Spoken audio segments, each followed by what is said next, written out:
हिम्मत में खोट है और किस्मत में सिर्फ और सिर्फ चोट है। जी हाँ, हम बात कर रहे हैं पाकिस्तान की, जिसकी हालत इस समय भीख मांगे और आंख दिखाए जैसी हो चुकी है। अपने औकात भूलकर भारत के खिलाफ साजिशें रचने वाले शहबाज शरीफ और जनरल आसिम मुनीर की जोड़ी को अब दिन में तारे दिखाई दे रहे हैं। जो पाकिस्तान कल तक पूरी दुनिया में कश्मीर का फर्जी रोना रोता था, आज उसी के अवैध कब्जे वाले कश्मीर यानी पीओके की जनता ने बगावत का ऐसा बिगुल फूका है कि इस्लामाबाद से लेकर रावलपिंडी तक के हुक्मरानों की रातों की नींद उड़ गई है। बोया पेड़ बबूल का तो आम कहां से होए। भारत के खिलाफ आतंक की जो फसल पाकिस्तान ने दशकों से बोई थी, आज वही भस्मासुर बनकर खुद शहबाज सरकार को मटियामेट करने के लिए तैयार है। नमस्कार, बहुत स्वागत है आपका हमारा खास शो ना पाकिस्तान देख रहे हैं आप। मैं हूं आपके साथ शिका त्यागी।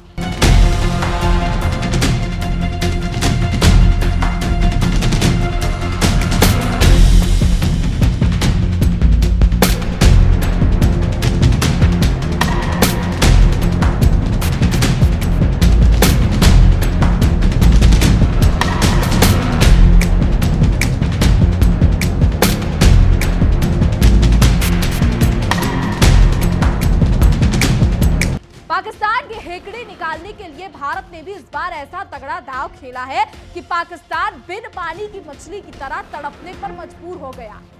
पहलगाम में कायराना हरकत करने के बाद पाकिस्तान को लगा था कि वो हमेशा की तरह बच निकलेगा, लेकिन भारत के ऑपरेशन सिंदूर ने ऐसा उसे जख्म दिया जिसकी टीस उसे सदियों तक याद रहेगी।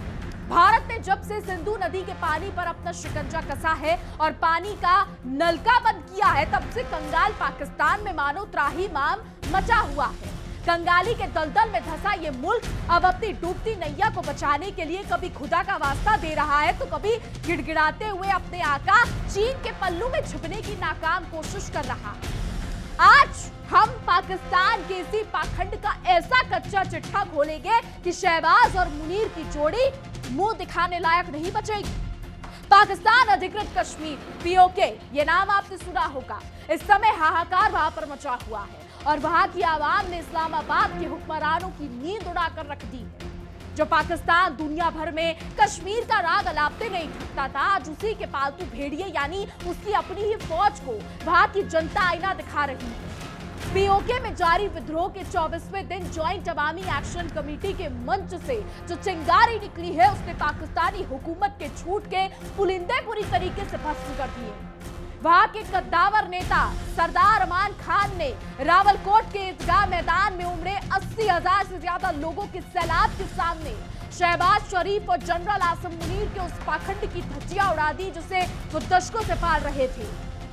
ये सीधे सीधे उस फौज को ललकार है जो खुद को मुल्क का रहनुमा कहती, लेकिन असल में वो सिर्फ आतंक की फैक्ट्री चलाना जानती। अब पाकिस्तान के लोग जो हैं वो उसी को आईना दिखा रहे हैं, क्योंकि पीओके की जनता अब उनके झांसे में आने वाली नहीं। सरदार अमन खान ने सरेआम गरजते हुए कहा कि ये पाकिस्तानी सेना ही थी जिसने मासूम कश्मीरियों के हाथों में बंदूकों की खेप थमाई और उन्हें आतंक के दलदल में धकेला। कल तक जो फौज इन कश्मीरियों को मुजाहिद बताकर अपनी पीठ थपथपाती थी, आज वही अपनी नाकामी छुपाने के लिए इन्हें आतंकवादी कह रही है। यहाँ हम पीओके की बात कर रहे हैं, पाकिस्तानी ऑक्युपाइड कश्मीर की यहाँ पर हम बात कर रहे हैं। गिरगिट की तरह रंग बदलने वाली इस पाकिस्तानी सेना की हिम्मत की दाद देनी होगी कि जिस थाली में खाया उसी में छेद करने पर उतर आए। रावलकोट में गूंजी ये आवाज इस बात का सबूत है कि अब पानी सर से ऊपर जा चुका है और वहां की जनता इस दोहरी नीति को बर्दाश्त करने के मूड में बिल्कुल नहीं। पाकिस्तानी हुकूमत और आतंकी संगठनों की जो नापाक साठगांठ है, उसका कच्चा चिट्ठा चौराहे पर आ चुका है। आपको बता दें कि कुछ सबूतों के साथ पाकिस्तान को यहां पर बेनकाब करते हुए बताया कि कैसे पिछले साल 5 फरवरी को रावलकोट के डिप्टी कमिश्नर ने खुद जैशे मोहम्मद जैसी खूंखार तंजीम के जलसे को न सिर्फ हरी झंडी दिखाई बल्कि उन्हें पूरी तरह सुरक्षा मुहैया कराया। ये पाकिस्तानी ऑक्युपाइड कश्मीर के लोगों का बयान है। उस दिन खुलेआम कानून की धज्जियां उड़ाई जा रही थी और जैश के आतंकी हाथों में बंदूकें लेकर पूरे शहर में मार्च कर रहे थे। चोर की दाढ़ी में तिनका, ये वाली कहावत यहाँ पूरी तरीके से सटीक बैठती है, क्योंकि जो सरकार आतंकियों को सरकारी मेहमान बनाकर घूमती है, वहां आज खुद को वो अमन का मसीहा बताती फिरती है। इस बात से कोई भी ऐतराज नहीं कर सकता कि पाकिस्तान आतंकवाद को बोता है, आतंकवाद को पाकिस्तान पनाह देता है, आतंकवाद को अपनी जड़ों में बोता है। और पीओके में ये जो पाकिस्तानी हुकूमत के खिलाफ प्रोटेस्ट चल रहा है, इससे पाकिस्तानी हुकूमत को मिर्ची लग गई है। पीओके की जनता का साफ कहना है कि पाकिस्तान के हुक्मरान ही जैसे आतंकी संगठनों को पनाह दे रहे हैं। अपनी जायज मांगों को लेकर महीने से सड़कों पर डटे इन बेकसूर लोगों पर पाकिस्तानी सेना ने जो जुल्म ढाए हैं, उसने क्रूरता की सारी हदें पार कर दी है। जब आवाम ने अपने हक के लिए आवाज उठाई तो मुनीर की फौज ने बंदूकों के दम पर उन्हें खामोश करने की नाकाम कोशिश की, जिसमें कई बेकसूरों की जान चली गई। ये कैसा लोकतंत्र पाकिस्तान में चल रहा है? माहौल बिगाड़ते देख डरपोक हुकूमत ने जॉइंट अवामी एक्शन कमेटी के बड़े नेता शौकत नवाज मीर को गिरफ्तार कर लिया ताकि आंदोलन की रीढ़ तोड़ी जा सके। लेकिन कमेटी ने भी साफ कर दिया कि गीदड़ भभकियों और गिरफ्तारियों से ये सैलाब थमने वाला नहीं है, बल्कि जितना दबाओगे उतना ही उग्र होकर उभरेगा। पीओके में इस समय हालात पूरी तरीके से बेकाबू और तनावपूर्ण हो चुके हैं, क्योंकि सरकार ने अब अपनी झेप पिटाने के लिए पाबंदी लगा दी। बता दें कि धरना स्थल पर पहुंचने से पहले ही खुफिया एजेंसियों, पुलिस और सेना ने मिलकर एक कायरतापूर्ण साझा ऑपरेशन में पीओके में जो प्रोटेस्ट कर रहे थे उनको दबोच लिया। हुकूमत को डर था कि अगर मीर जनता के बीच पहुंच गए तो आंदोलन की आग में घी डालने जैसा काम होगा और आवाम का हौसला सातवें आसमान पर पहुंच जाएगा। लेकिन पाकिस्तानी हुक्मरान शायद भूल गए कि किसी एक शख्स की लड़ाई नहीं है, बल्कि पूरी जनता का साझा आक्रोश है जो अब उनके गले की हड्डी बन चुका है। पीओके में लोग किस कदर पाकिस्तानी हुकूमत से परेशान हैं, इसका जीता जागता सबूत पाकिस्तान में हो रही ये प्रोटेस्ट है। पाकिस्तान की हालत इस समय ऐसी हो गई है कि ना वो घर का है और ना वो घाट का है। बोया पे बबूल का तो आम कहां से हो, यही हालत आज पाकिस्तान की है। दशकों से जो पाकिस्तान सिंधु नदी के पानी से अपनी प्यास बुझा रहा था और भारत की दरियादिली का नाजायज फायदा उठा रहा था, वो अचानक अपनी औकात भूल बैठा। उसे लगा कि वो भारत की पीठ में छुरा घोंपता रहेगा और भारत चुपचाप तमाशा देखता रहेगा। लेकिन शहबाज शरीफ और उनके आकाओं को ये याद नहीं रहा कि जिस सिंधु जल समझौते की बदौलत उनकी खेती और हलक तर होते हैं, उसकी असली चाबी दिल्ली के पास सुरक्षित है। यह आज का नया भारत है। अपनी फितरत से मजबूर पाकिस्तान ने जब पहलगाम में कायराना आतंकी हमला करवाया तो उसने अपने पैरों पर खुद ही कुल्हाड़ी मारी। भारत ने भी इस बार बिना वक्त गवाए पाकिस्तान को ऐसी दो तरफा मार मारी कि उसके होश ठिकाने आ गए हैं। पहले तो ऑपरेशन सिंदूर के जरिए पाकिस्तान को उसकी औकात जो है वो दिखाई गई। उसके बाद सिंधु जल समझौते पर फैसला लेकर पानी रोकने की बात कही। पानी की एक एक बूंद के लिए तड़पते पाकिस्तान की हालत अब बिन पानी की मछली जैसी हो गई है और उसके नेताओं की सिट्टी पिट्टी गुम है। अब पाकिस्तानी नेताओं के बयान में केवल सिंधु का दर्द और पानी की तड़प साफ झलक रही है। हर अंतर्राष्ट्रीय मंच पर जाकर वो रोना रो रहे हैं, लेकिन भारत टस से मस नहीं होता। जब भारत की तरफ से कोई भाव नहीं मिला तो पाकिस्तान हमेशा की तरह अपनी आदत के मुताबिक चीन के पल्लू में जाकर छिप गया। इस बार पाकिस्तान ने अपनी डूबती नैया को पार लगाने के लिए सीधे बीजिंग का दामन थामा और इस विश्व युद्ध द्विपक्षीय जल विवाद में चीन को घसीटने की नई चाल चली। भारत और पाकिस्तान के बीच सिंधु नदी के पानी का मसला बेहद पुराना है, लेकिन ऑपरेशन सिंदूर के बाद भारत की नीति पूरी तरीके से क्रिस्टल क्लियर हो चुकी है। भारत ने साफ लफ्जों में कह दिया है कि सीमा पार से जब तक आतंकवाद की नापाक हरकतें बंद नहीं होंगी तब तक सिंधु जल संधि का पुराना ढर्रा नहीं चलने वाला। कूटनीतिक मोर्चे पर चारों खाने चित होने के बाद जब पाकिस्तान के विदेश मंत्रालय के प्रवक्ता और इस इंसानियत का वास्ता देकर दुनिया की हमदर्दी बटोरने का ढोंग कर रहे हैं, तब भारत अपना स्टैंड लिए। ताहिर का नया पैतरा देखिए, वो कह रहे हैं कि हिमालय से निकलने वाली नदियां सिर्फ भारत और पाकिस्तान की जागीर नहीं है, बल्कि ये तो कुदरत की नेमत है जो सिंधु से लेकर मेकॉन्ग तक कई देशों को सींचती है।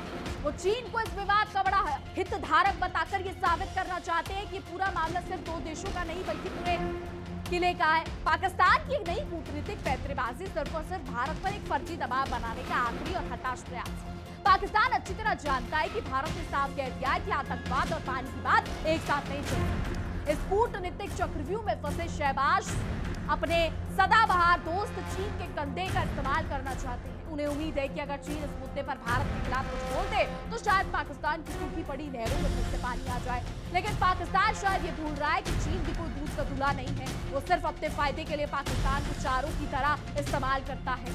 चीन और पाकिस्तान के बीच सीपीसी जैसी भारी भरकम परियोजनाएं जरूर चल रही है, जिसकी वजह से पाकिस्तान को लगता है कि बीजिंग उसके हक में ढाल बनकर खड़ा हो जाएगा।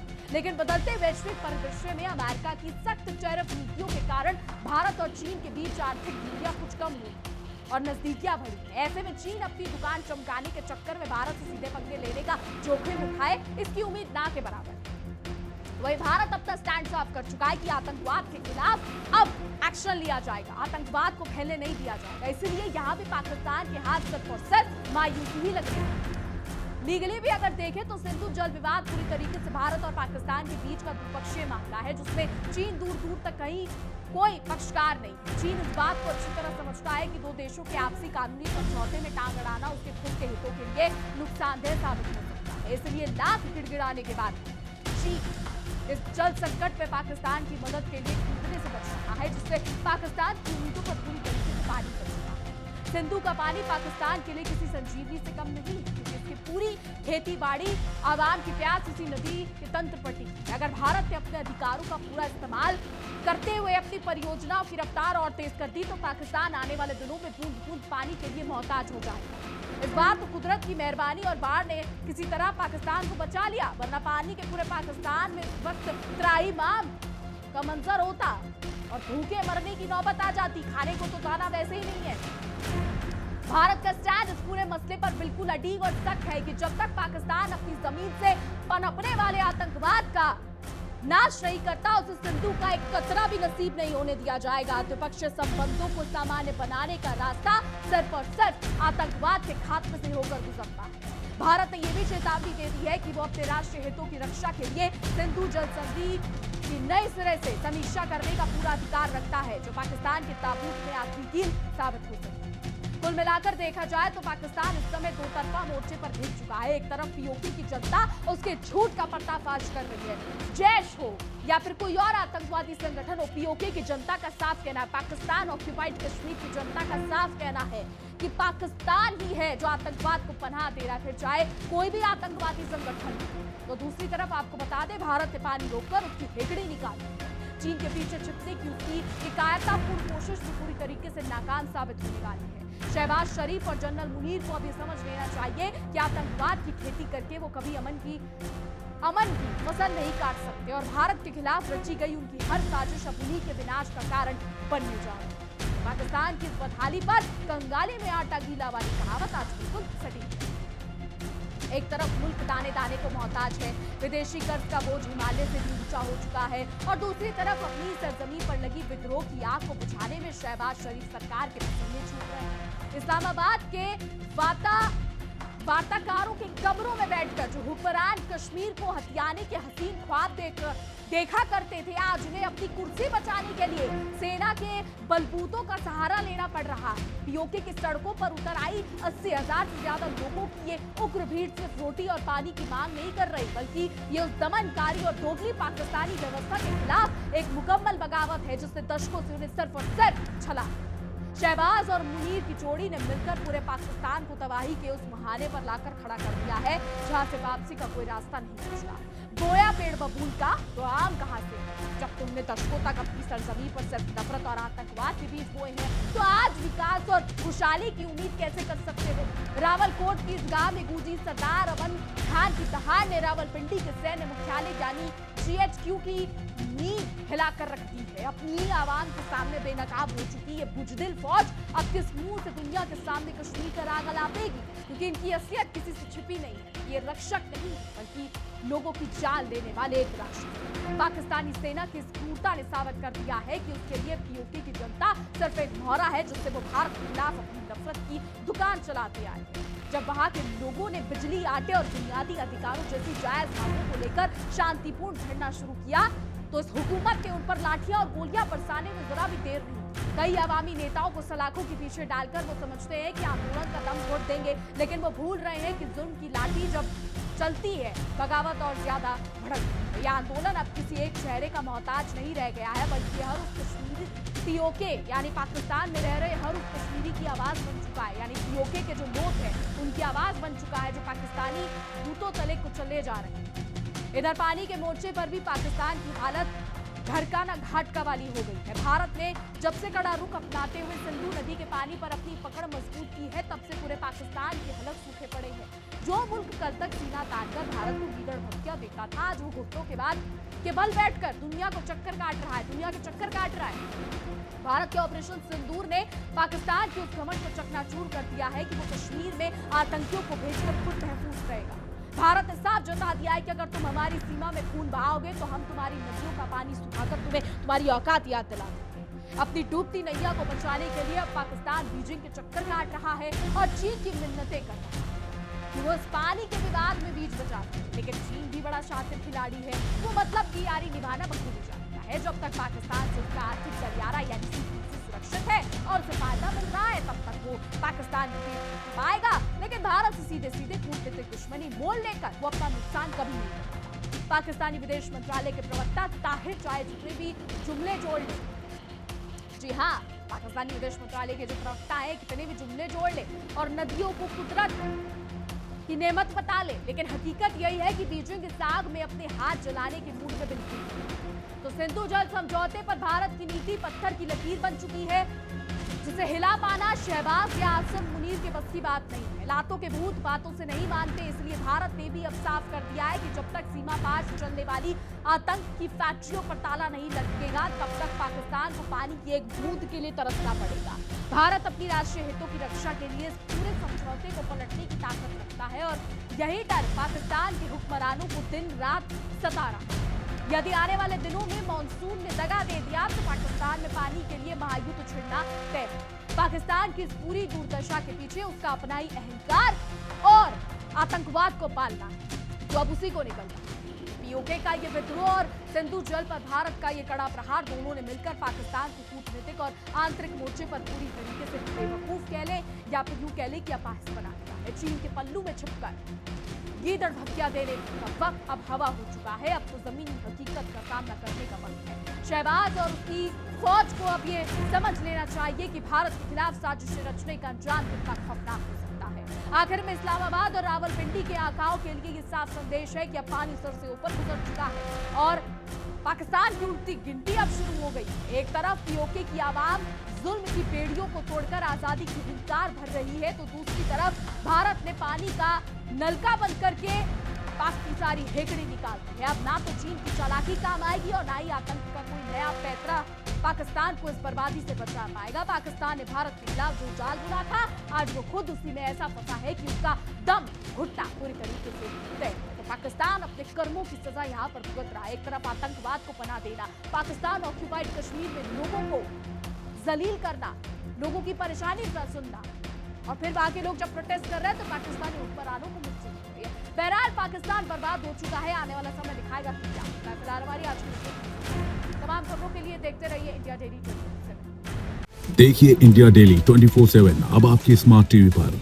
इंडिया डेली मौजूद है सभी डिजिटल प्लेटफॉर्म पर लाइव और लगातार। इंडिया डेली 24/7 हर दिन राष्ट्र को समर्पित।